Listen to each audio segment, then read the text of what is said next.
La mission d'observation électorale de la communauté de développement de l'Afrique australe SADC va observer virtuellement les prochaines élections générales en Zambie en raison du coronavirus. Dans un communiqué du 3 août de l'organisme, les consultations virtuelles avec les parties prenantes devraient avoir lieu du 3 au 14 août 2021. Précisons que la mission d'observation électorale pour les prochaines élections zambiennes comprendra des représentants des États membres des organes de la SADC, à savoir le Botswana, l'Afrique du Sud, le Zimbabwe, ainsi que des membres du Conseil consultatif électoral de la SADC.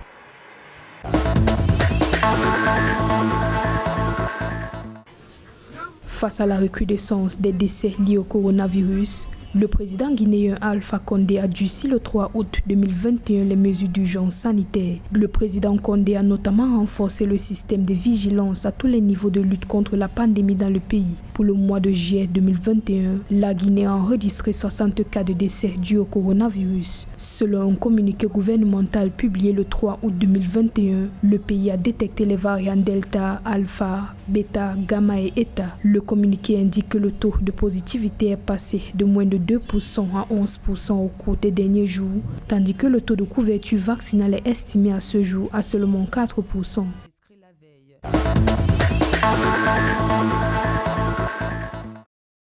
Prolongation de l'état d'urgence sanitaire au Niger. Le gouvernement a prorogé de 3 mois l'état d'urgence face à la propagation rapide du coronavirus dans le pays. La mesure est effective à compter du 6 août 2021, initialement instaurée le 27 mars 2021 sur toute l'étendue du territoire nigérien pour permettre aux autorités de faire face à la pandémie. Cette mesure a été prorogée à plusieurs reprises. Une campagne de vaccination de masse est actuellement en cours dans le pays, en plus de la campagne systématique qui se déroule dans les principaux centres de santé depuis son lancement officiel le 29 mars 2021 dans la capitale Niamey.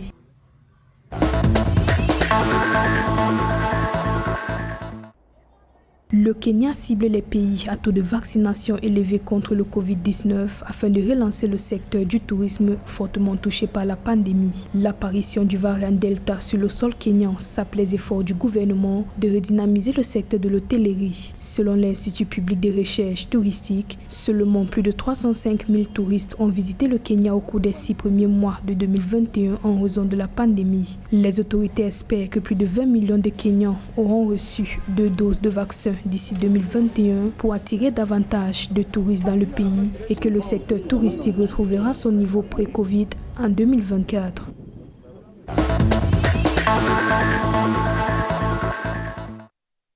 En Tunisie, à compter du 9 août 2021, la vaccination dans les cabinets privés des médecins, les pharmacies privées et les laboratoires médicaux sera autorisée à la population. Selon une annonce du ministère de la Santé, cette initiative vise à intensifier la campagne massive de vaccination dans le pays. Les récentes statistiques du ministère indiquent que 90% du taux de mortalité en Tunisie revient au rejet de la vaccination. En date du 31 août 2021, la Tunisie a signalé 2651 nouvelles infections et 209 nouveaux décès pour un total de près de 600 000 cas confirmés et plus de 20 000 décès.